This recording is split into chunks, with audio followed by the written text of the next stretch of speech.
Special message from the Senate. The clerk will read. Special message from the Senate, Senate Chamber, October 10, 2023. Mr. Speaker, it is ordered that a message be sent to the House of Representatives with the information that the Senate has passed Senate Bill 512 ratified, an act to increase the accountability of public boards and commissions to the citizens of North Carolina by changing the appointment structure of those boards and commissions, notwithstanding the objections of the governor. Pursuant to Article 2, Section 22 of the North Carolina Constitution, the bill, together with the objections and the veto message, are hereby delivered to your honorable body for reconsideration. Respectfully, Sarah Holland, Principal Clerk. Court may continue. Roy Cooper, Governor. Governor Roy Cooper, objections and veto message. Senate Bill 512, an act to increase the accountability of public boards and commissions to the citizens of North Carolina by changing the appointment structure of those boards and commissions. This legislation will hurt the effective and efficient use of taxpayer money by impairing the governor's constitutional required duty to execute the laws passed by the legislature. The bill interrupts the critical work of boards and commissions to protect public health, provide clean air and water, recruit new jobs, lower electric bills, and more. Fundamentally, it violates the separation of powers enshrined in the state constitution. The courts have consistently rejected these legislative power grabs in McCrory v. Berger and other cases. Legislative efforts to seize executive power are unconstitutional and damage vital state work. Therefore, I veto the bill. Roy Cooper, Governor. The bill, having been vetoed, is returned to the Clerk of North Carolina Senate on this 24th day of August 2023 at 3:55 p.m. for reconsideration by that body. The bill is added to today's calendar for immediate consideration. Senate Bill 512. The clerk will read. Senators Daniel, Rabin, Berger. Senate Bill 512, a bill to be entitled, an act to increase the accountability of the public boards and commissions to the citizens of North Carolina by changing the appointment structure of those boards and commissions. The General Assembly of North Carolina enacts. The gentleman from Caldwell, Representative Hall, is recognized for a motion. Mr. Speaker, I move that the House pass Senate Bill 512, greater accountability for boards, commissions, notwithstanding the objections of the governor.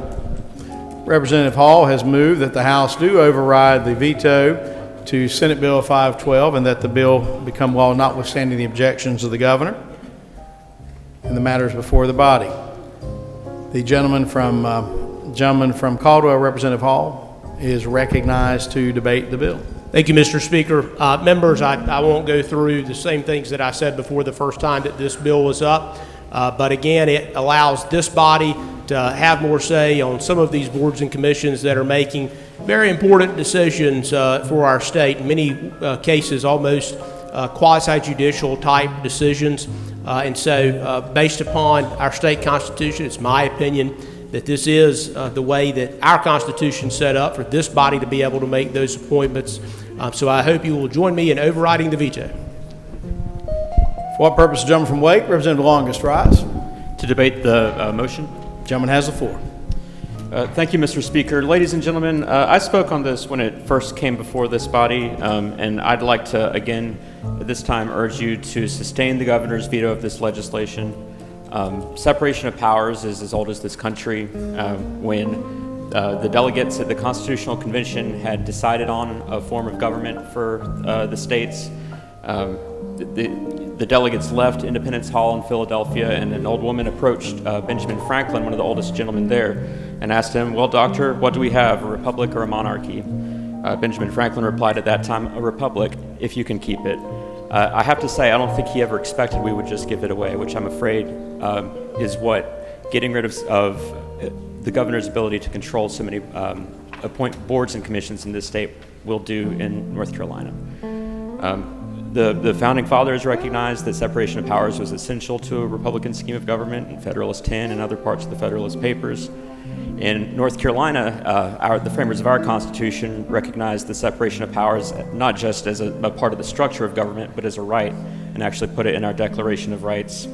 And based on that provision and on Article 3, Section 5, which gives the governor the duty to take care that the laws be faithfully executed, the courts in North Carolina have decided that taking away control of boards and commissions has the effect of depriving the governor of the power to take care the laws be faithfully executed, and accordingly violates separation of powers in our state constitution. Now, this is the most sweeping change that we've seen to the governor's appointing power in North Carolina history. It takes away his power to control a majority of appointments in the following boards: the Environmental Management Commission, the Commission for Public Health, the Board of Transportation, the Coastal Resources Commission, the Wildlife Resources Commission, the Board of Directors of the North Carolina Railroad, the UNC Healthcare System, and the Utilities Commission. Education, health, transportation, environmental regulation, and management. Essentially, no core duty of the executive is left untouched. The effect of all of these changes is to deprive the governor of the ability to do what he was elected by the people to do, to ensure that the laws be faithfully executed. I ask you to yield to the wisdom of Ben Franklin and to the framers of the North Carolina Constitution, end this attack on the separation of powers, and keep North Carolina a republic. Thank you. What purpose, the lady from Guilford? Representative Harrison rise. To debate the motion. The lady has the floor. Thank you, Mr. Speaker. My colleague from Wake County made a very eloquent explanation of why this is a violation of our federal and state constitution, and this is pretty settled case law, although we clearly have a disagreement about the impact of the decision McCrory v. Berger and Cooper v. Berger. But I wanted to talk more specifically. Representative Longus pointed out all the commissions are going to be impacted by this, and really these are commissions appointed with citizens that cover public health, clean water, more commuter rail transportation, lower electric bills. They impact every aspect of our life, but definitely tied to the very important aspect of protecting the air we breathe and the water we drink, and other public health considerations. A change that was made in this bill between the time we voted on it and it came back to us from the Senate with the conference report were to the Utilities Commission. And why this is important is because the Utilities Commission is in the middle of some very important dockets, and they are steeped in this negotiation, and we're going to be losing a couple of those commissioners and reducing the capacity to 5 from 7, increasing their workload. And these are directions that came from us legislators, specifically related to 951 to reduce our carbon emissions and achieve that goal of decarbonizing our future. They can't be overstated about how important these are. Besides the fact that it's clearly unconstitutional, these are commissions that reflect the diversity and wealth of knowledge of our state's residents. And taking away from us and sending it to other bodies, including this one, to a point, is going to have a detrimental impact on the way these commissions are operated. So I urge you to vote no on this override vote. Thank you. For what purpose, gentleman from Chatham? Representative Reeves rise. To debate the motion. The gentleman has the floor. And I will continue a theme now discussed, and I hope at some point in time somebody listens. Again, we're creating a monster. We're creating a legislature that is far beyond what anybody involved in the creation of the Constitution had in mind. And it is amazing to me that as much as I've heard over the last 10 years, Constitution and America and the people and freedom, that we are establishing what in my mind is, again, worse than a monarchy. Because what we're establishing and what we should have learned from this session is that we're establishing a fiefdom. And I'm not talking about who your present leaders are, because we know factually in this chamber next year there will be a different leader. And we don't know who that person is. That person may not have been elected yet. But what we do know is that it will be a person who might not necessarily come in with full support from everybody, even in the majority caucus. But you're now creating the opportunity for that person to completely change the face of the state by continuing to consolidate power into 2 people who cannot be unelected by the people of this state. 10.5 million people in this state. And basically what we're doing is we're picking 85,000 or so on this side, about 240,000 on the other side. So 320,000 people are going to decide in some sense what the entire policy for the entire state is, whether they're rural, urban, whoever it is. And if we're being candid, since we're getting ready to do maps next week, it's fewer than that.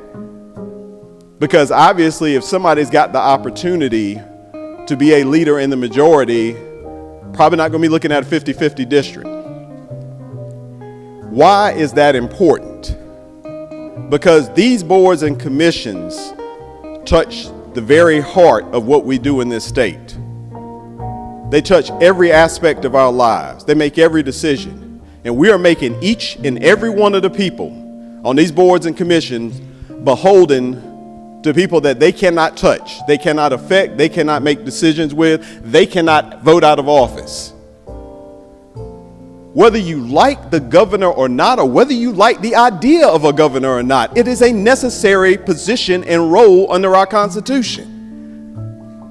But the only thing I've seen in the last 14 years, and especially in the last 9 years that I've been here, is this verve, this fury to make sure that we take power from every other branch of government. We've already emasculated the judiciary. We're picking our own judges now. And then because we turned judgeships partisan, we've made sure that those that are in power in the judgeships are beholden to the majority party, therefore beholden to two people in this chamber. And it is amazing to me that we, as smart, well-rounded thinking people, think this is going to go okay, that this is going to be all right, that, you know, as long as we're in power, everything's going to be fine. One day somebody's running things that you don't agree with. That is a guarantee in a democracy. And as long as we have the semblance of a democracy in this state, that is a guarantee. And what happens when you're on the other side of that ball? You've seen some examples pop up during this session, and they are small examples. But sooner or later, it's going to be your kids, your families, your communities, your businesses, your schools that are suddenly on the other side of that wrecking ball. And then what are you going to do? You can't vote them out of office.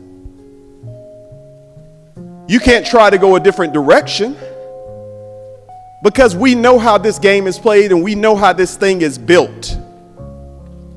So I'm not going to pretend like putting it in our hands suddenly makes it more democratic. Every single person in here knows that doesn't make it more democratic. It makes it easier to control. And it's not bad work if you can get it. I mean, if you can pop into a position, get elected to this office, and manage to become a leader in the majority, it's a pretty good gig.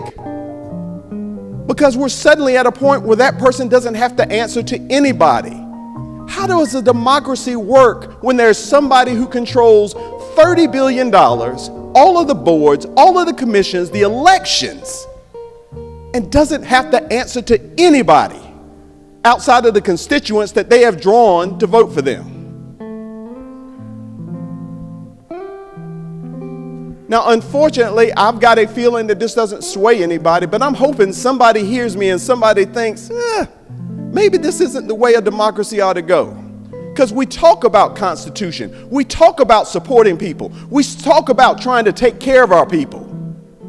But what we seem to be doing is making sure that we take care of ourselves. This is not what government is meant to be. This is not what a true democracy looks like. There is nothing wrong with having differing views, differing thoughts, differing ways of achieving an objective. Nothing at all. And there's nothing wrong with going through changes in a democratic way. Losing because you lose, that's fine.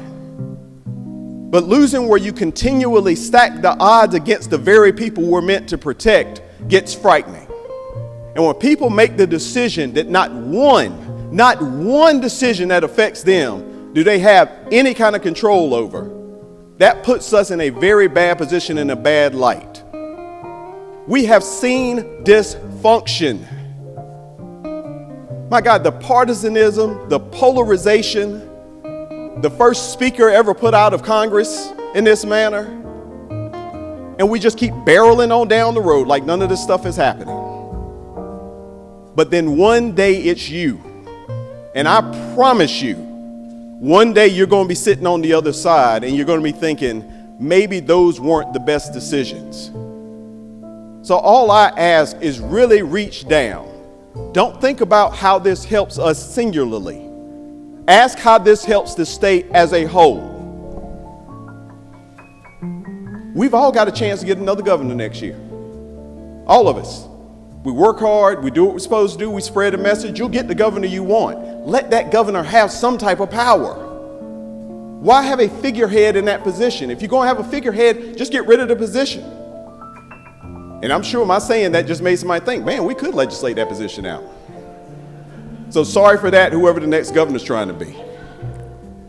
But goodness gracious, guys, this is not helpful for a democracy. And for all the growth that we've had economically, I can promise you, having the most powerful legislature in the United States, that sounds good until you suddenly don't have jobs for folks.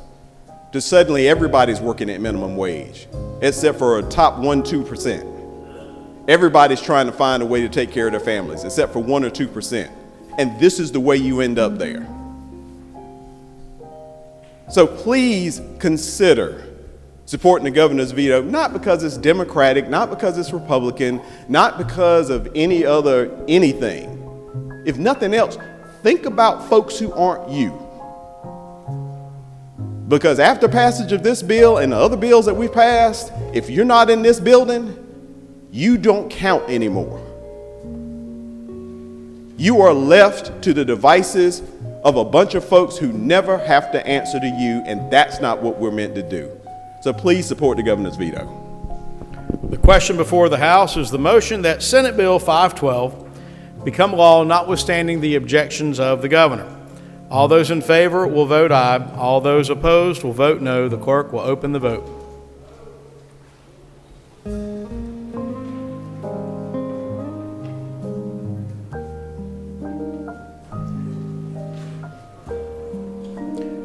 The clerk will lock the machine and record the vote. With 72 having voted in the affirmative and 44 in the negative, the motion carries.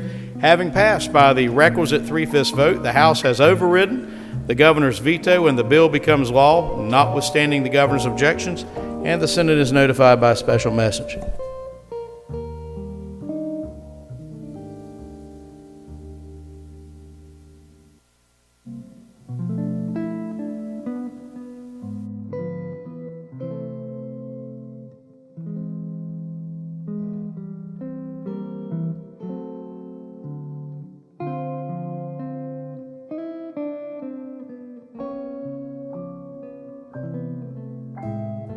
For October 10, 2023, Mr. Speaker, it is ordered that a message be sent to the House of Representatives with the information that the Senate has passed Senate Bill 678, ratified an Act to define clean energy, which includes renewable energy and nuclear energy and fusion energy et al.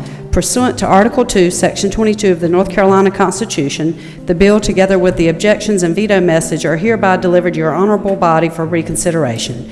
Respectfully, Sarah Holland, Principal Clerk. The clerk may also read the veto message.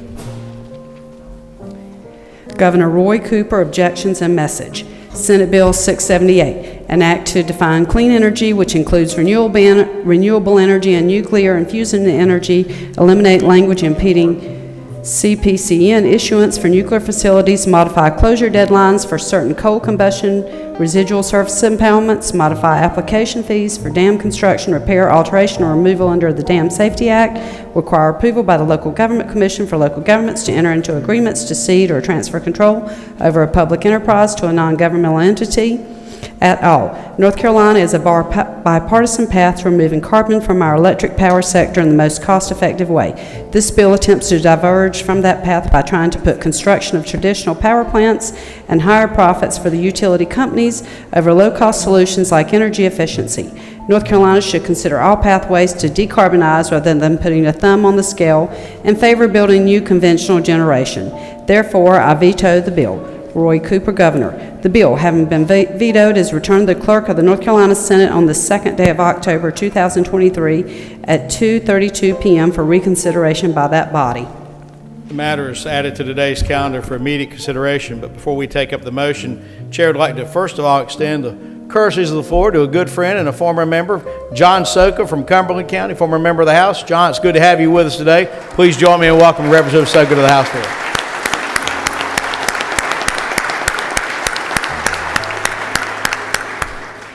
Also, on motion from Representative Reeder, the chair is happy to extend the courtesies of the gallery to the Chief of Police from East Carolina University, Randy Watson, who is here. Chief Watson, where are you, sir? Up here on the left. Good to have you here with us today, sir. Please join me in welcoming Chief Watson.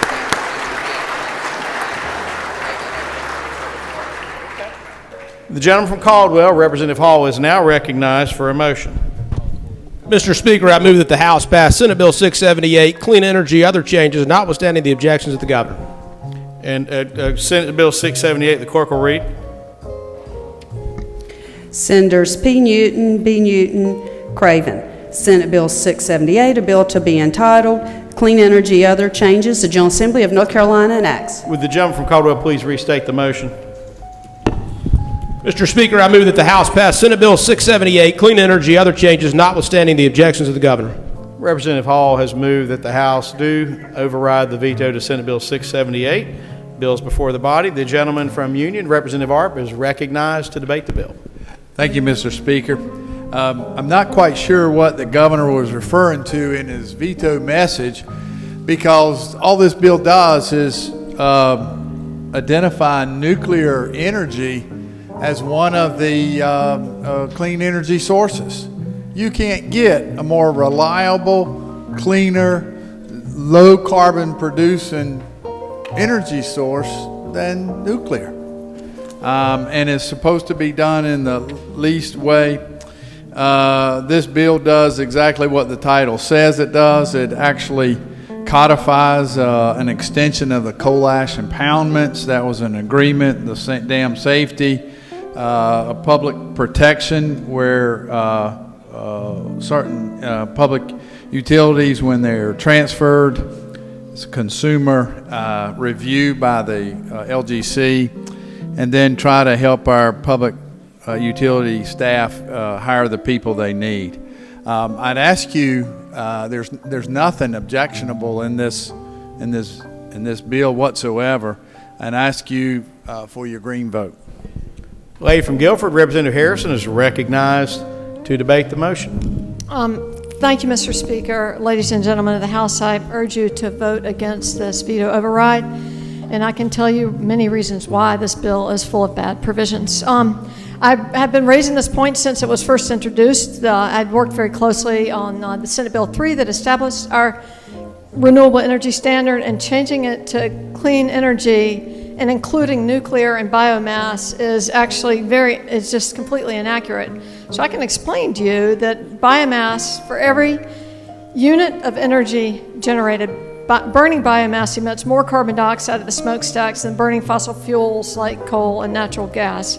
It's excluded from the definition of clean energy under NCDEQ's Clean Energy Plan, which does list solar, energy efficiency, battery storage, and those other items. It just, it also, burning biomass poses significant health risks to nearby communities. We know many that are surrounding near those wood chip plants whose lives have been inalterably impacted negatively.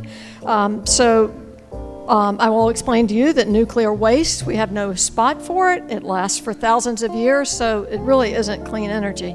So that's one reason. When many of you voted for 678, the first time it came around, it had a provision in there that a lot of the solar industry and clean energy advocates liked, because it raised the solar leasing cap from 1% to 10%. I will remind you, we're the only state with a cap, but at least the 10% significantly expanded the opportunities for solar investment in our state, where we have more than 100,000 jobs invested in clean and renewable energy. I can explain to all of you why the governor vetoed this bill, because specifically a provision was added in the conference report that none of us knew about when we voted on this bill, whenever that was, 10 days ago. So now there was a change to the current statutory language regarding clean energy. So it was this bill, this conference report, that the governor vetoed included a strike-through of existing statutory language that requires, before the issuance of a certificate of construction for new electric generation, that the applicant must demonstrate that the Utilities Commission must find that the proposed generation project passes a rigorous cost-effectiveness test. And I'm going to read what that language used to say. It must be demonstrated that energy efficiency measures, demand-side management, renewable energy resource generation, combined heat and power generation, or any combination thereof, not establish or maintain a more cost-effective or reliable generation system. It's been replaced with language that is vaguer, broader requirement that the facility is part of the least cost path to achieve compliance with the authorized carbon reduction goals in the statutes, will maintain or improve upon the adequacy and reliability of the existing grid. This is a problem because I think that it just facilitates the expansion of nuclear, which we know is not cost effective, especially when you compare it to energy efficiency and the other investments that have directly benefited our county, every single county in the state and the state's economy. There is no benefit to ratepayers and North Carolinians in relaxing this existing cost-effectiveness standard. And that's the most important part of why this bill needs to be vetoed, needs to have been vetoed, and why you should sustain it. And I encourage you to vote no. Thank you. For what purpose does the gentleman from Wake, Representative Jones, rise? Speak to the bill. Gentleman has the floor. This is something I do know a little something about, having had some past experience with it. And I suggest to all of us that we read more about this industry before we jump into bed with them. In my county, we have a nuclear plant. Where did they put it? Down at the southern end, where a lot of low-income people live. They can put it up here in Raleigh. They can put it around the people. And that's what we do with this industry, because we want to make it easy for them to come in. This is complex stuff that needs to be studied by scientists. Not saying we never let it in. Of course, it's coming in.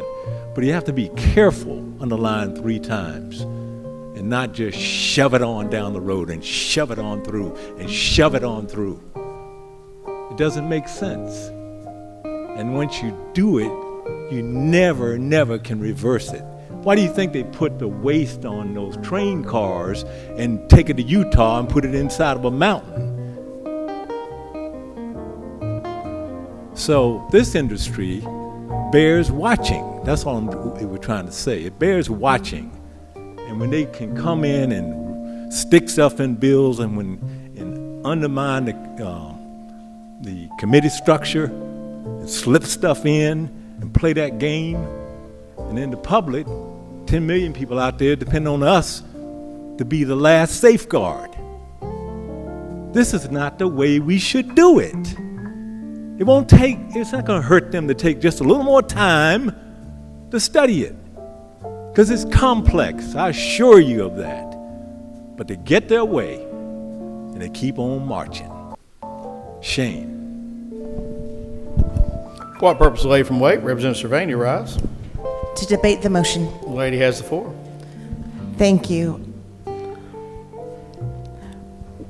Again, we have such wonderful opportunity already. We've already, as a body, before I even came, to create a goal towards 2035 and 2050 towards renewable energy. To talk about increasing more nuclear when we're at a point in time in the science that we still do not know what effects they can have on our people. Again, as my colleague has said, Representative Jones, we're boxing up in barrels that biomass or bio-waste of our nuclear reactors and affecting another community for thousands of years. Half-life on nuclear waste are thousands of years. I'm not against nuclear energy, actually, and there's great science when it comes to clean fusion and cold fusion, and I've spoken on this floor about it too, but we're 20 years still in terms of building a nuclear plant that can have really safe fusion. We do not have a plan to deal with the waste. How do we know it's always going to be shipped to Utah? Will the plan turn into putting it someplace here? It's still unclear in this bill. But I'm going to go into the positive because that's my personality, right?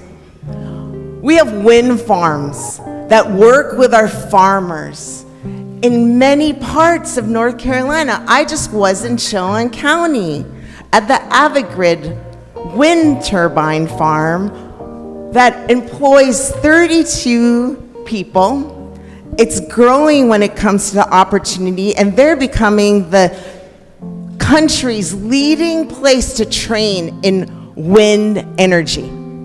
This is economic development for us. We're also becoming a leader when it comes to renewable energy. I also had the opportunity to go on a boat to see our wind turbines off our coast. We again are closely becoming the leaders when it comes to offshore wind energy. But we're diverting funding from innovation that actually doesn't have that as much risk when it comes to ourselves in our current and our generations in the future. And solar, we have our municipalities who are trying to invest and having people in our communities wanting to put in towards this energy goal that we have. We often hear from our energy leaders, well, it's inconsistent when it comes to solar and wind. But why not have a full portfolio when it comes to generating energy? I'm going to add a tidbit on this too. You know, we had a winter storm and our electric grid was compromised during Christmas time. When it comes to our renewables, when it comes to wind, you can have, and they quote, a hurricane go by on a wind turbine, and it still won't affect its generation of power. We need to have different opportunities. Why close it off? So I urge you to keep our minds and our opportunities open. It doesn't only just help us generate energy, but generate jobs and identify us as a leader in North Carolina as being the beacon to generate this power, not only for us, for the region and our country. So I urge you to vote no, please. For what purpose does the gentleman from Craven, Representative Tyson, rise? To ask the bill sponsor a question. Representative Arp, does the gentleman yield? Yes. He yields. Representative Art, does nuclear power work when the sun's not shining? It does. Thank you. Does it Additional also question? generate? Yield? He yields. Does it also generate when the wind's not blowing? All the time. It's about a 98% efficiency. Thank you. For what purpose, the gentleman from Mecklenburg, Representative Autry, rise? To debate the motion. The gentleman has the floor. Thank you, Mr. Speaker. Ladies and gentlemen, back in the early 80s, I had the opportunity to be a news photographer at the ABC affiliate Channel 9 in Charlotte. And one of the stories I was fortunate to cover was the fueling up and the initial testing of the nuclear station on Lake Wylie.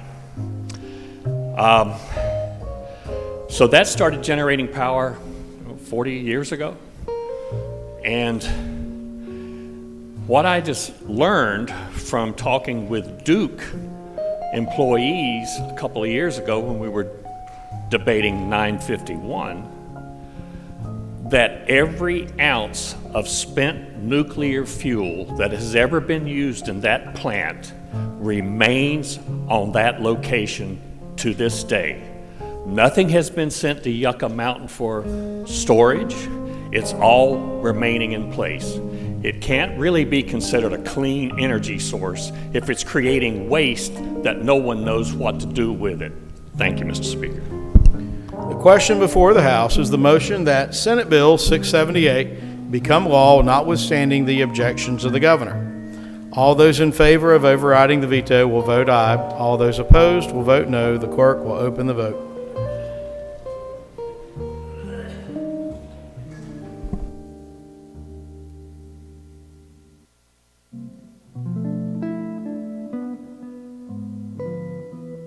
Blackwell, aye. Representative Jeffers, Representative Amber Baker, are those members off the floor?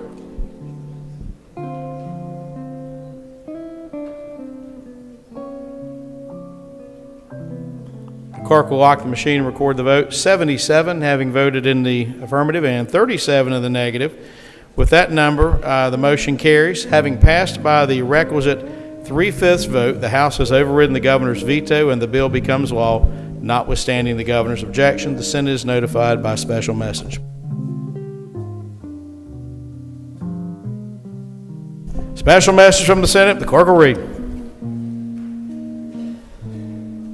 Special message from the Senate, October 10, 2023. Mr. Speaker, it is ordered that a message be sent to the House of Representatives with the information that the Senate has passed Senate Bill 749 ratified, an act to revise the structures of the North Carolina State Board of Elections and County Boards of Elections, to revise the emergency powers of the Executive Director of the State Board of Elections, to make clarifying changes to Senate Bill 512 of the 2023 regular session, to make additional conforming and clarifying changes to implement photo identification for voting, and to amend the time for candidates and vacancy appointees to file statements of economic interest, notwithstanding the objections of the governor.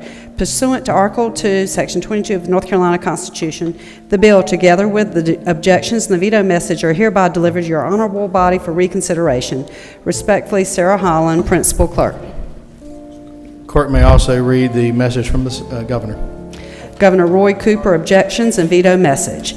Senate Bill 749, an act to revise the structures of the North Carolina State Board of Elections and County Boards of Elections, to revise the emergency powers of the Executive Director of the State Board of Elections, to make clarifying changes to Senate Bill 512 of the 2023 regular session, to make additional conforming and clarifying changes to implement photo identification for voting, and to amend the time for candidates and vacancy appointees to file statements of economic interest.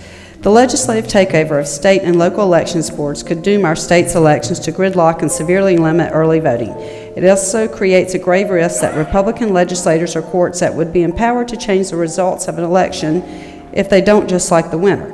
That's a serious threat to our democracy, particularly after the nation just saw a presidential candidate try to strong-arm state officials into reversing his losing election result. Courts have already ruled the ideas in this bill unconstitutional, and voters overwhelmingly said no when the legislature tried to change the Constitution. Therefore, I veto the bill.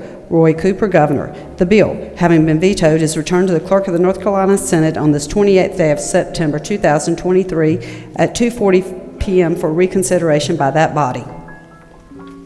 Bill is calendared for immediate consideration. The clerk will read the bill. Senate Bill 749.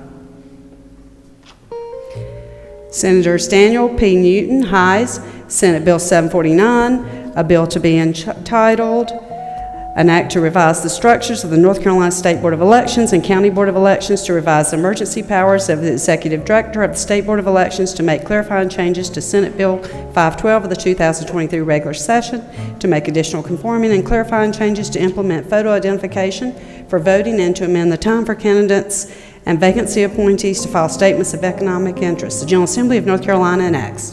Gentleman from Caldwell, Representative Hall, recognized for a motion.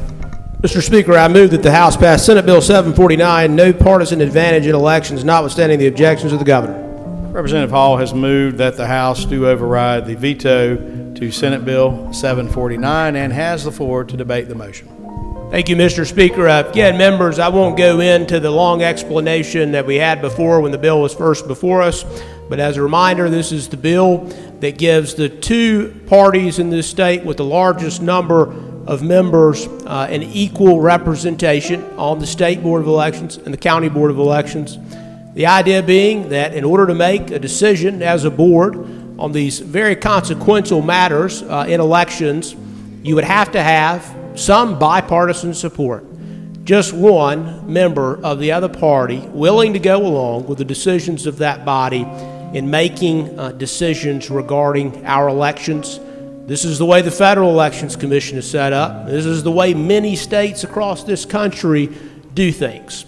And it's a way that we can ensure that folks have confidence that the board is making a decision not just based on partisanship, but what's best for the actual election, the administration, that is, of the election itself. So I hope you'll join me in overriding the veto. The lady from Durham, Representative Moore, is recognized to debate the motion. Thank you, Mr. Speaker. Ladies and gentlemen, listen to the governor's veto. What did he say? He said he listened to the voters when the constitutional amendment came up and this issue was decided by the voters. 62% of the voters rejected taking away the governor's appointment authority and giving it to this body. Listen to the voters then. Not only that, listen to the previous Supreme Court that declared this unconstitutional. Once again, another separation of powers issue. And when this issue came up, all five of our past former governors, Republicans and Democrats, urged voters not to go down this road. Even Governor Martin, a Republican, said, "This isn't partisan politics, it's power politics." That's what we're doing. How many of you on the other side have your constituents been on your doorstep or writing you emails? Please pass this bill. Let's change the state and local board of elections. It's imperative we do this. Do it now. I'll bet none. I will bet none. Once again, we have deceptive advertising in the name of this bill, no partisan advantage in elections. Some people call it a power grab. I say it's an example of authoritarianism. It is craving absolute authority. We don't have to do this. Our Board of Elections acts impartial, nonpartisan. They've run a good job. Don't change it for partisan reasons. Thank you. For what purpose the lady from Wake, Representative Dahl, rise? To debate the bill. The lady has the floor. I'm not going to go through all the points I did last time. I'm going to tell you that what I think this bill is going to do is it's going to offer sheriff and police officers more work. I think what it's going to end up whenever you have 2 people versus 2 people or equal amount, you end up with arguments. I think it's going to stagnate our elections, and I don't think it's good to change. And if you wanted to change it, we could wait and go about it in a logical way. Because now we're going to have voter ID. Now we're going to have a changed election system. And we're going to put it in a different category where, yeah, the board will still administer it, but they'll have different processes they have to follow. I just can't believe that we are actually deciding the fate of the people of North Carolina based on the desire of a small group of people.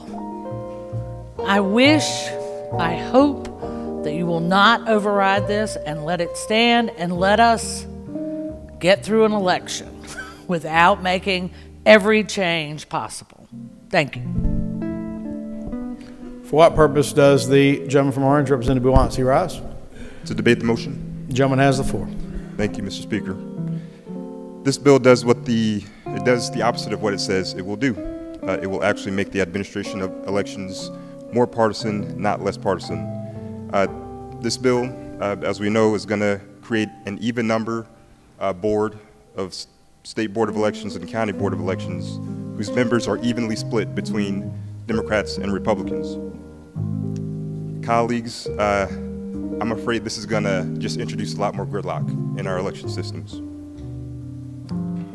In a time, especially in this day and age, where the voters of North Carolina are sick of partisanship, when in the event we have these gridlock votes on important issues such as the executive director for the State Board of Elections, that's just going to mean it gets kicked back to the state legislature. So in fact, something that is purportedly nonpartisan will in fact be partisan because of how partisan we've become as a society. Now, I've said this before, but our election system is tried and true. Decade after decades, elections in North Carolina have been conducted with fairness, with integrity. And I'll say too that in the past we have seen bipartisan opposition to measures like this. We saw governors, past governors, Republican and Democrat, who came out forcefully against measures like these. And so I would just urge you to take a stand against eroding public confidence and public trust in our elections. Sustain the governor's veto and vote no on this motion. Thank you. For what purpose does the gentleman from Wake, Representative Jones, rise? Speak one sentence to the bill. The gentleman has the floor to debate the bill. I just want to quote Lord Acton. Power corrupts, and absolute power corrupts absolutely. Thank you. For what purpose the lady from Guilford, Representative Harrison, rise? To briefly debate the motion. Lady has the floor. Thank you, Mr. Speaker. Ladies and gentlemen of the House, we had a very healthy debate on this about 10 days ago, but I want to repeat a couple of points that I made, some of which have been highlighted today, and that is we are definitely setting ourselves up for gridlock. We know that this is what happens at the FEC at the federal level. Whenever they have an important decision, they can't make a decision because it ends up being a partisan vote count. And I fear that in our hyper-partisan days, that's where we're headed. And while we only need one from the party to come over, I can see situations where that won't happen. I introduced several amendments, or Representative Moore introduced one that would help allay this or avoid the potential for gridlock. But we are looking at a situation where we might not have multiple early voting sites because we'll have gridlock at the local level, and then when it gets bounced up to the state board, then we'll have the default position being one site for our major metropolitan cities and counties around the state. We are looking at a potential mess, and we could have avoided it. We know that the public doesn't want it. We know that the courts have declared this unconstitutional already once. So this is our second unconstitutional bill today. Maybe there's more to come. I urge you to vote no. Thank you. The question before the House is the motion that Senate Bill 749 become law, notwithstanding the objections of the governor. All those in favor will vote aye. All opposed will vote no. The clerk will open the vote.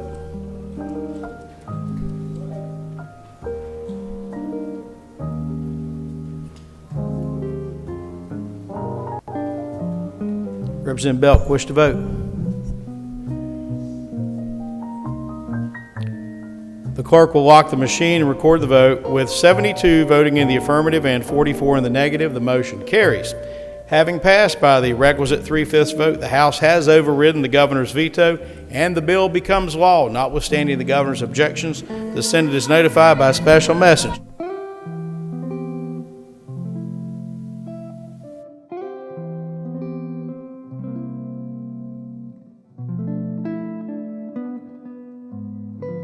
Special message from the Senate, October 10th, 2023. Mr. Speaker, it is ordered that a message be sent to the House of Representatives with the information that the Senate has passed Senate Bill 747 ratified, an act to make various changes regarding elections law, notwithstanding the objections of the governor.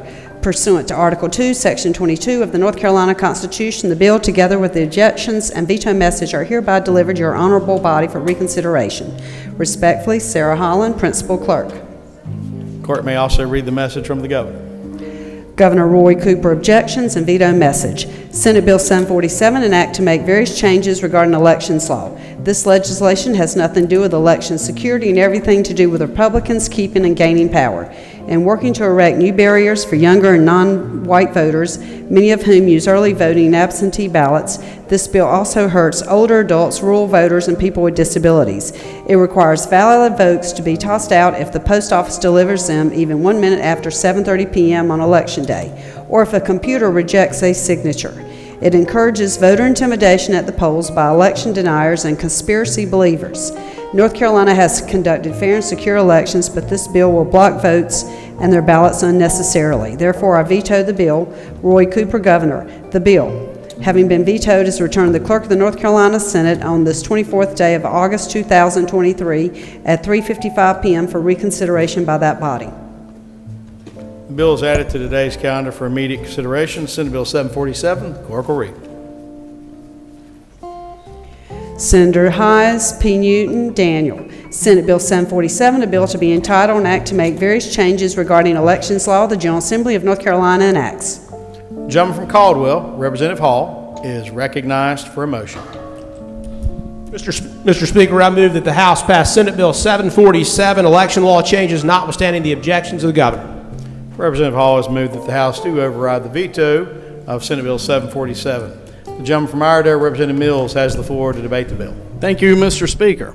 Members, this bill was debated lengthy on this House floor and also in the House Elections Committee, so I won't re-say everything that I have previously said back in August regarding this bill.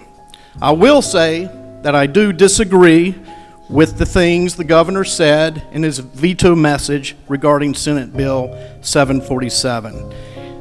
Erect barriers, encourage voter intimidation. Members, nothing in this bill does those things. This bill improves our elections, and it improves our elections processes. One thing it does do is improve our 17-day early voting method, which is the most popular method of voting in this state. 17 days of early voting. It brought in the proven protections and the safeguards that we find on Election Day into early voting.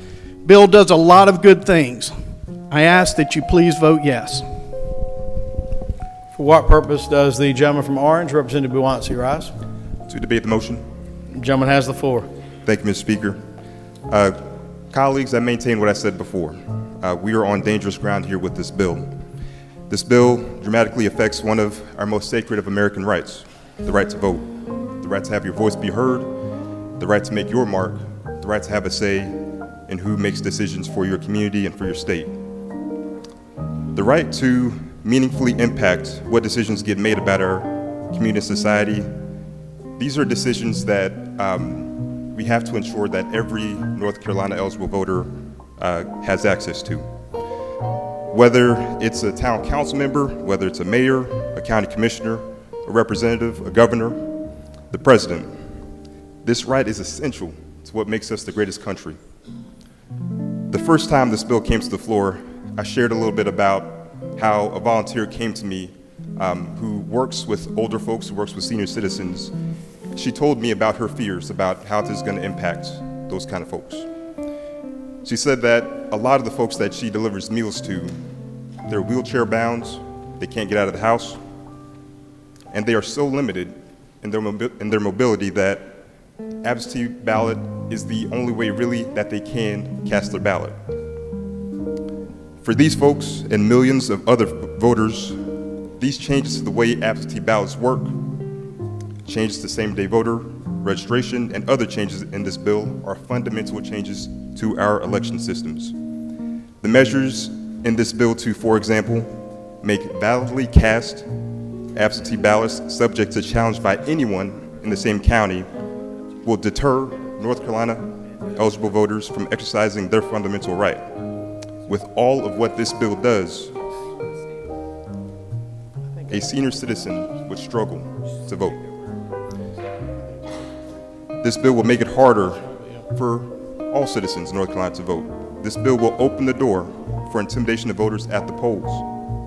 And ironically, this bill actually makes our election systems arguably less secure with the increased workload that we're going to be putting upon our elections administrators and staff,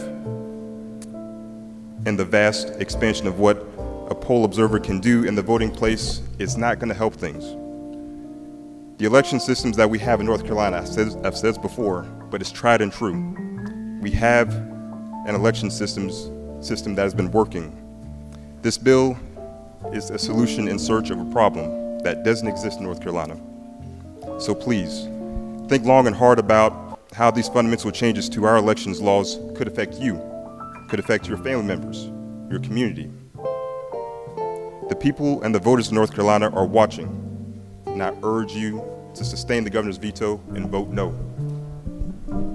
For what purpose does the gentleman from Wake, Representative John, rise? debate the motion. The gentleman has the floor. Thank you, Mr. Speaker.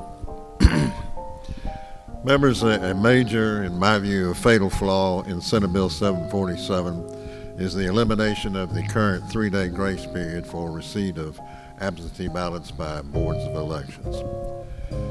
This grace period is not a radical concept. First, similar provisions are found in majority conservative states like Texas, Mississippi, and Kansas. Next, our current law creating the grace period was originally included in Senate Bill 753, which passed unanimously, meaning all Democrats and all Republicans in both chambers, both the House, including Representative Cleveland, Representative Lucas, and the Senate 14 years ago in 2009, and which has worked well since. The requirement of Senate Bill 747 to ignore and presumably destroy absentee ballots received 1 second or more after the 7:30 p.m. Deadline on Election Day would, in 2020, have disenfranchised, denied access to the ballot, terminated the right to vote of 3,819 Democratic voters, 3,759 Republican voters, and 5,929 unaffiliated voters, nearly 14,000 North Carolinians. But my primary concern with this provision and this bill is that it penalizes and disenfranchises the well-intentioned, conscientious voter who responsibly follows the rules and places his or her ballot in the mail ahead of time, but then is totally reliant on the U.S. Postal Service to make accurate and timely delivery by 7:30 p.m. Election Day in order for that vote to count. I'm not going to pull out my Christmas cards again, and I agree that postal workers are saddled with a huge volume of work and limitations on staff and resources. But if the truth be told, everyone in this chamber has had experience with postal delivery delays, whatever the cause. Bottom line, members, integrity in elections must include the opportunity for responsible, conscientious absentee voters who have scrupulously followed the rules to have their vote counted and not have it discarded through absolutely no fault of their own. I respectfully ask that you vote no on the motion to override the governor's veto. Thank you, Mr. Speaker. For what purpose does the gentleman from Durham, Representative Hawkins, rise? To briefly debate the motion. Gentleman is recognized to debate the motion. Thank you, Mr. Speaker. Before I get into the portion related to the mail-in ballot provision, I do want to quote the governor. He said, "It encourages voter intimidation at the polls by election deniers and conspiracy believers. North Carolina has conducted fair and secure elections in the past, but this bill blocks those ballots and is completely unnecessary." And so we have to be very, very, very careful about what we push forward and who we empower. We don't want folks who will intimidate and push around and discourage people from coming to the polls who have a political agenda. The people that we generally allow inside our election facilities are hardworking folks that have been vetted, but we want to make sure that we are not allowing vigilantes to come in and disrupt, especially in places where they know voters of a certain political reflection are there, or communities specifically of color. But as Representative John mentioned, and I had the opportunity, along with Representative Dahl and a few others on the other side a few years ago, when David Lewis was here, to work on a bill that made better our election system. That was bipartisan work. Senator Floyd McKissick was here. We worked on a conference committee to make sure that every view was heard and that we reflected from Chocowinity to Chapel Hill to Cullowhee, right? We wanted to make sure that everybody had an opportunity to access the ballot. And it seems that with this bill and the last, we are trying our best to erode, and I can't for the life of me figure out why. When you are saying that a mail-in ballot has to be in by 7:30 versus the 3-day grace period, and you can't be 1 minute late, that creates a complete disadvantage between those who are in-person voting versus those who mail in their vote. That is undeniable. Somebody can stand as long as you're in line. By 7:30, you can do what? Cast your vote. So you mean to tell me that someone who is taking the time to put it in the mail is absolutely disadvantaged by trying to exercise their right? It's not right. And then this is the thing also, is that it's yet another challenge for voters. More confusion, more direct impact on rural voters and those with disabilities. Those with disabilities don't have the same opportunities to do what able-bodied folks do. So they're relying on us to make the best possible decision so that they can exercise that vote. Undeniable. And those are the same voters, those are the same votes that you'll be throwing out with this bill by signature matches and by challenges, which we don't know what the root of those challenges are. And then not to mention, as Representative John said, the mail hadn't gotten any better. We have great postal workers, they're doing the best they can, but the systems that we have may make someone a little late. And we should want to make sure that as long as they have done all of the procedures, they have gone through all of the processes that we've laid out, and in case it comes a day later, that should be okay, because that person has done exactly what they're supposed to do. Honestly, I just don't know why we're doing this.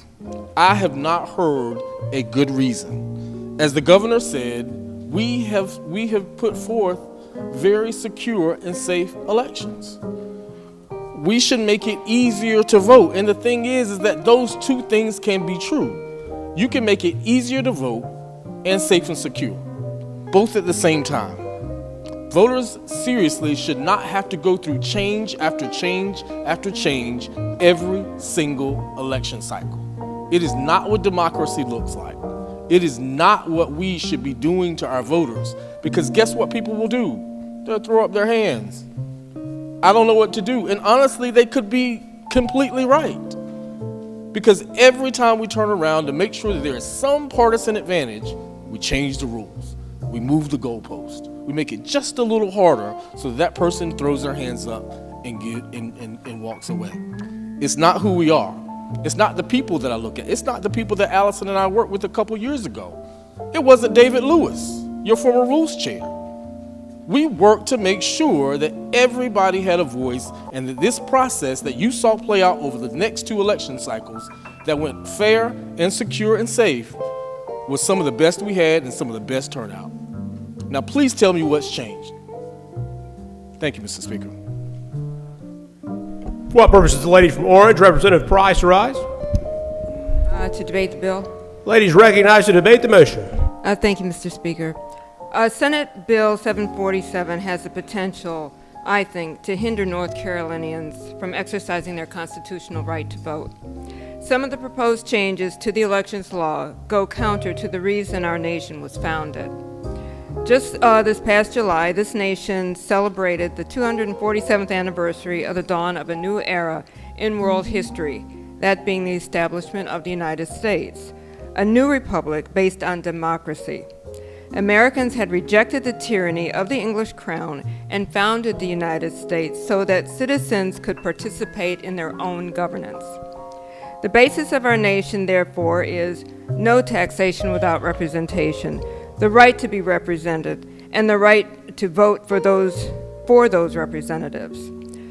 Our founding documents, as well as the subsequent legislative and judicial acts and laws, bear out these tenets. The Constitution, the Bill of Rights, the 17 Amendments, the Voting Rights Act, and U.S. Supreme Court decisions all are intended to assure access to the ballot box for all American citizens. One issue that gravely concerns me in this bill is the latitude being given to poll observers that very possibly could be perceived as voter intimidation and harassment. As long as they supposedly do not interfere with the privacy of any voter, poll observers will be allowed to listen in to conversations between a voter and an election official in the voting place, provided the conversation concerns election administration. Another permission would be to move about the voting place, including the area of curbside voting. They'll also be allowed to communicate with their phones, their cell phones, and it's unclear to me where they will be allowed to use these phones. So giving poll observers permission to linger around voters and to listen in on conversations with no apparent justifiable reason translates as intimidation and harassment. If voters feel that they will be targeted and subjected to scrutiny when entering a polling place, they may decide not to vote. One easily could deduce that the intention of this bill is to deny certain people access to the ballot box. The right to vote obviously is precious. It is precious. Otherwise, why would people, those who have been disenfranchised and those fighting for justice for all, have sacrificed their lives for the right? Please vote to sustain the governor's veto and protect and defend our right to vote. Thank you. For what purpose is the lady from Guilford, Representative Harrison rise? To debate the bill. Ladies recognized to I'm in debate the the motion. Thank you, Mr. Speaker, and ladies and gentlemen of the House. I don't want to repeat too much what's been said or what I said before, but I did want to point out a lot of the problems with this bill and encourage you to support the governor's veto. I do want to remind folks that I appreciate the leadership working with us and made many improvements to the bill as it was introduced and came over to us from the Senate, so it was much improved. But there are a lot of problems, and we know the practical reality, as has been said, is this bill is going to make it harder to vote and is going to create confusion. One thing that, the one thing that's been pointed out is that when we tried to change this on the effective date, I think it was Representative Dahl's amendment, it's going to take effect on January of 2024, and then we've got a primary 2 months later. And there's no evidence that there's been any voter education. And if you'll remember back in 2013, or those of you who were around for that bill, House Bill 589, that implemented voter ID, we had 3 years to educate voters and millions were spent. And we still had thousands of voters that were disenfranchised when they voted in the 2016 primaries. That's 3 years of build-up. We can't rely just on websites. We have a huge digital divide in our state. So we've got all these new duties that are being imposed on the county boards, the state board, the voters, and there's no, as far as I can tell, there's been inadequate funding. I know that the fiscal note that we received was about $6 million. Don't know that if that ended up in the budget or not. The specific problem areas, some of which have been mentioned, the same day voter registration, that one card return, or you're kicked out if you're sent the postcard and it goes to the address you used to register. Well, we know that's a problem. And I raised this point before. The United States Postal Service says mail can be undeliverable for a host of reasons. It has nothing to do with whether someone is eligible to vote. There are more than 3 million addresses that don't have a mailing address assigned to a carrier. And they've testified under oath that it shouldn't be used to assess residency. It's because it's not always reliable. So we've got that problem, and in particular this affects the transient, homeless, students, low-income individuals who need an alternative way to verify their eligibility, and this is not going to accommodate that. There was one accommodation regarding the HAVA document for students, but for students who use their parent address, that might not work. Absentee ballots. Representative Hawkins referenced this. I ran an amendment last time to take that piece out because while it's better that the absentee ballot signature verification doesn't apply statewide in just a few counties, but we know what the problem is. And we know if you just look at your own signature, how it's changed over the years, and we know how negatively this will impact the disabled veterans, the elderly. That's going to be a problem. The juror selection process. We've got the disenfranchised of voters. and they will be harassed. For those who may have applied for citizenship before and got kicked off a jury, but then they got their citizenship and then they voted, and then potential for harassment there. Representative John mentioned the absentee ballots. We're going to lose, that was 12,000 voters in 2020 for a problem that does not exist. Representative Price mentioned poll observers. We did work closely with the bill sponsors to try and improve those provisions, but we know there will be voter intimidation, and we know what the result of that's going to be. There has been recorded voter intimidation from previous elections, and that was before they expanded poll observer opportunities. So I just want to say that this bill is going to make it a lot harder to vote and limit access to the polls. We have a nationally recognized state board of elections and a well-run professional county boards. There's little or no evidence of voter fraud. Incidents have been in the single digit and multi-million votes cast. But this bill is going to disenfranchise tens of thousands of voters. Our track record isn't great on this. We've lost many court battles and spent millions on state taxpayer dollars defending these unconstitutional bills that we continue to pass. I encourage you to sustain the governor's veto. Thank you. For what purpose does the lady from Cabarrus, Representative Staten Williams, rise? To speak to the motion. Please recognize and debate the motion.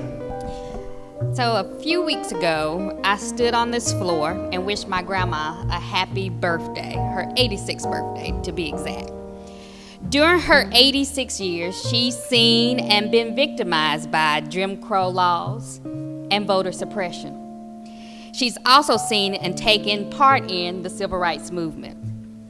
Growing up here in Anson County and moving to Mecklenburg County as a young mom, young wife, young woman, she knew and has always preached to us, her grandkids and her kids, about the importance of making sure her voice and the voice of others were heard through voting. The day after her birthday, my sweet grandma fell at home and broke her ankle, and is largely dependent now, the past couple of weeks, on a wheelchair. And she's gonna have to use that wheelchair for the next 8 to 12 weeks. You know what happens in 8 to 12 weeks? Voting. We're in the voting season. In SB 747, Section 24, would require every polling place to now maintain a log of individuals who lawfully assist voters in casting their ballots with the person's name, address, and signature. This section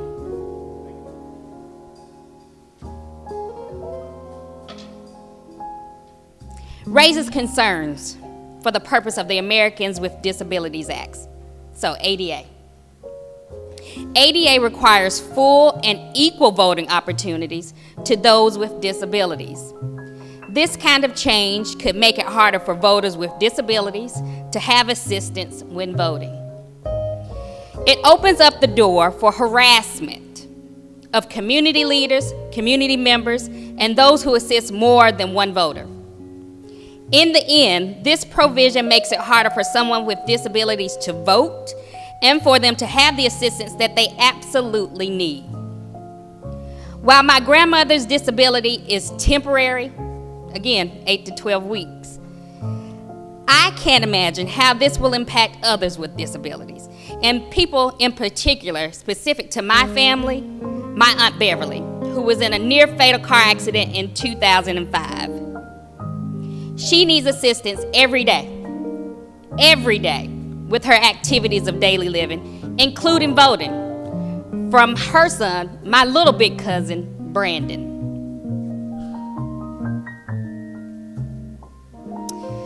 We have a constitutional obligation to run fair elections in even and odd number years, which means making sure every single voter has the opportunity to cast their ballot. SB 747 adds unnecessary red tape and is absolutely an attempt to silence the voices of those who need our help the most. I'm very fortunate and lucky to have a grandmother who was able to share her experiences and learn from the past. We cannot take one step back with voting rights, and I can absolutely assure you this is a step back. This will not only impact us, it will impact the young people that we so much say that we're fighting for. This is the institution that you want them to inherit. I remember a couple of weeks ago when those students were up here. Remember that while you're voting to veto this bill. For what purpose? The gentleman from Mecklenburg, Representative Autry, rise. To debate the motion. Gentleman's recognized to debate the motion. Thank you, Mr. Speaker. Ladies and gentlemen, all this talk about election integrity, ensuring the public's trust, it reminds me of Bertrand Russell, the great Bertrand Russell, who said, "The fact that an opinion has been widely held is no evidence whatever that it is not utterly absurd." Thank you, Mr. Speaker. For what purpose is the lady from Wake, Representative Dahl, rise. To debate the bill, please. Ladies recognized to debate the motion. Excuse me, the motion.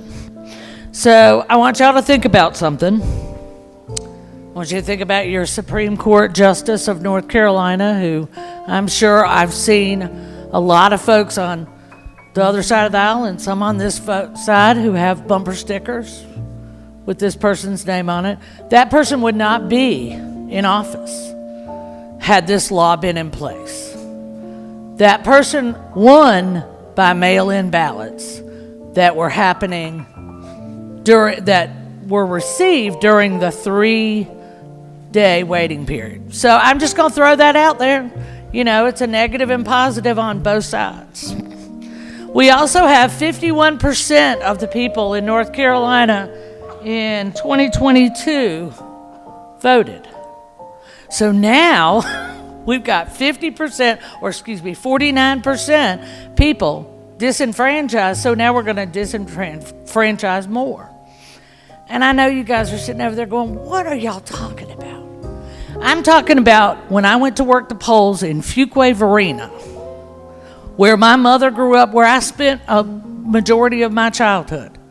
I was handing out leaflets for a Democrat. I have never been to a place where I didn't make a friend of a Republican. I work with them. I will work with anybody. As long as you treat me with respect, I will work with you and I will treat you with respect. I stood there.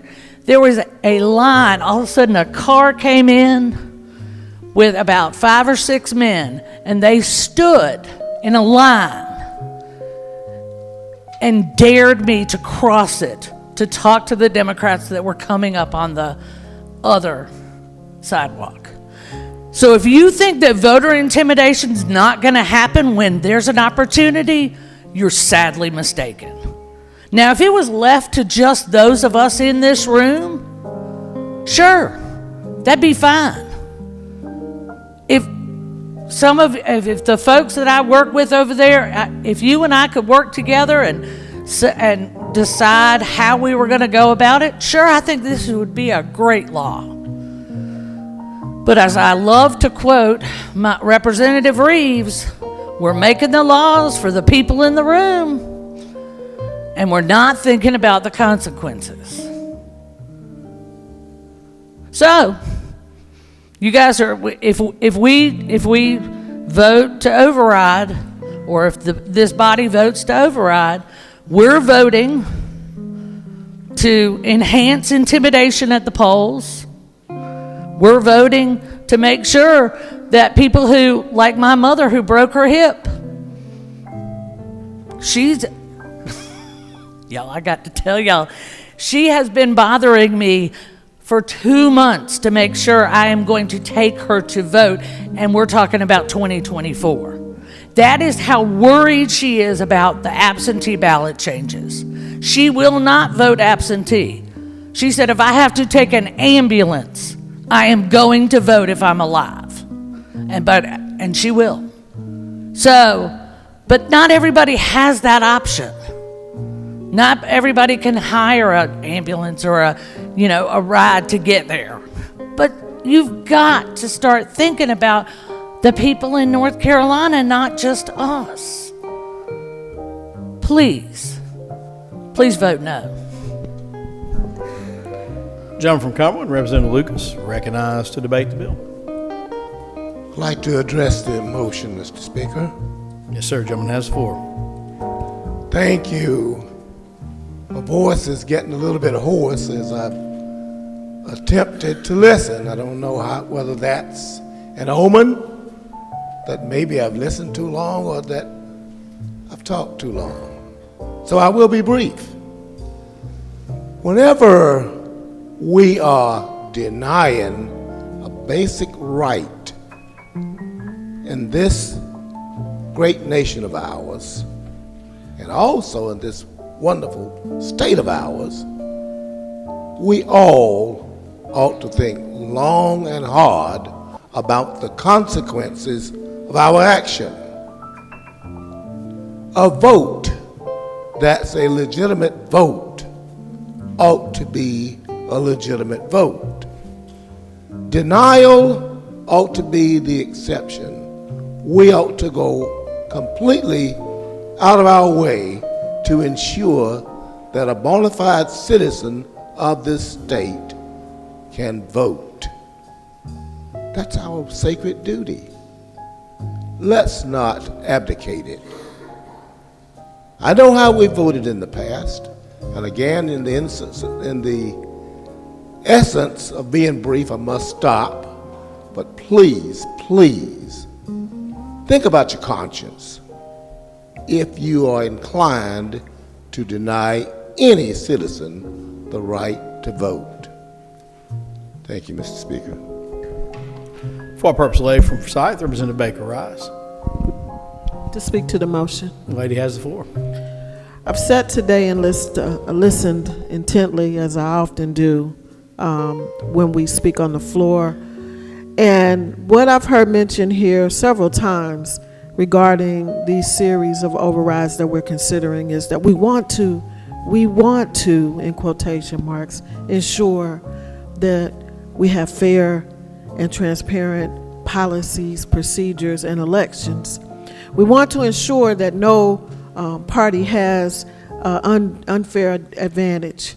We want to ensure that we have places and policies in place that will ensure that it will not give either party an uphand on what we are deciding to do. But the problem with the we is that it's a unilateral voice that's making these decisions. And if in fact there was some concern about ensuring that we are putting policies in place that have both voices included, then there would have been some cooperation on the building of these bills. So I will say this: people watch what we do, not what we say. I'll say it again. People watch what we do, not what we say. So we can put misleading titles on bills to kind of hide the fact that the bill is actually doing something other than what the title of the bill says. But people are becoming more savvy. They're reading the bills. They understand what's happening. When we talk about policy and power grab, that's what we see, no matter how you try to put a face on it that says something otherwise. And I've said this before, there's nothing that we can say on this side of the aisle that's going to get anybody to change their hearts and their minds. But there is a day of reckoning that's coming, and we're all going to have to give an account for what we did while we were here fighting on behalf of the people who sent us here. Thank you, sir. For what purpose, gentleman from Wake, Representative Jones rise. Speak to the motion. The gentleman has the floor.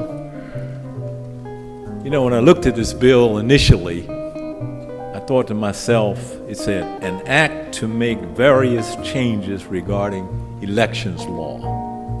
That's its title. So I looked at the various changes. None of them do anything to make voting easier. They just concocted to pass more rules so that some people somewhere may make a mistake. And that's shameful. Absolutely, positively, without question, shameful. I don't know who wrote this stuff up, who sat down in a little room and thought it up. There was no problem with voting in North Carolina. One guy who ran for president spread that vicious lie around the country that something happened and that's why he didn't win. Everybody knows who I'm talking about. That was a lie. And so then people sat down and concocted this stuff. And that's preposterous. It doesn't make any sense. I think people have a right to their vote, everybody. If I lose, I take it like a man going home and come back and try again. But we should be in the business of trying to make it easier to vote, everybody. Black, white, Democratic, Republican, unaffiliated, everybody. And not trying to make it harder. This mess makes it harder. It's just that mess. A bunch of malarkey thought up by somebody in a little room somewhere. Doesn't make sense. And so here we go. We shove it on through and see what happens. And I'm going to tell people out there, look, somebody somewhere thinks you're either too stupid or too lazy to figure it out. Vote like your life depended on it, because it may. Learn the rules and beat them at their own game. This is mess. Thank you. For our purpose, John from Guilford, Representative Quick Rise. To debate the motion. The gentleman has the floor. Over the last 4 years in North Carolina, 40% of our county elections officials are new to their job, 40 out of 100. And we're adding all of these various wrinkles to the election system at a time when this country is facing, in 2024, perhaps the most anticipated election that this nation has seen, at least in a century or so. And what we're doing here today, if this bill passes the governor's veto, is we're adding wrinkles that are going to make the system more complex, and 40% of our county elections officials are new on their job, learning the job as they go. We don't have the plethora of veteran election officials that we once had. We've got new people on the job. Swain County, there's an article in the Guardian, an English newspaper, that talks about how the director in Swain County, my friend's county here, has just graduated from school, and now he's in charge of an election system that has all of these new wrinkles. Voter ID, poll observers on steroids, as I called them in the Rules Committee, who are allowed to be closer to voters than we were allowed to be during COVID. Poll observers can be within 5 feet of people who are casting their ballot here in North Carolina. If that's not voter intimidation, to have someone standing 5 feet close to you while you're making a selection as to who you would like to lead you, then I don't know what voter intimidation is. Then the rules for those poll observers allow for, as one of the earlier representatives pointed out, intimidating tactics. And we're going to see it. We're going to see it. We're going to see voter intimidation. Those of us who are pastors here, who encourage our parishioners and our congregants to go and vote and often provide rides to the polls for our congregants, we're going to see voter intimidation, and we're going to see our congregations come back to us with reports of how terrified they were to go and try and cast their vote. Is this America? We've got this way by having free and fair elections through a process that involved blood, sweat, tears, and people actually losing their lives to get the right to vote. And now we want to roll back the clock. We want to roll back a clock when we are still the nation that the rest of the world looks to for elections, how to conduct elections. We won't be the example anymore. We'll be just another nation that tries to manipulate a process and take rights from its citizens. One of the great gifts all of us should have is the gift to be able to understand at a certain point in time, people can make the right for us not to be here. I'm prepared for that day. I'd like to serve for a very long time, but I'm prepared for the day that the people who I represent have the right to decide that I'm not the person they want to represent them anymore. And when that happens, if it happens that way, then I will accept that. I will accept that because I'm voting against this override because I don't want to be elected in a rigged system. I want to be the people's choice because of the job that I have done, not because of the way the rules have been manipulated. Please support the governor's veto. The question before the House is the motion that Senate Bill 747 become law, notwithstanding the objections of the governor. All those in favor will vote aye. All those opposed will vote no. The clerk will open the vote.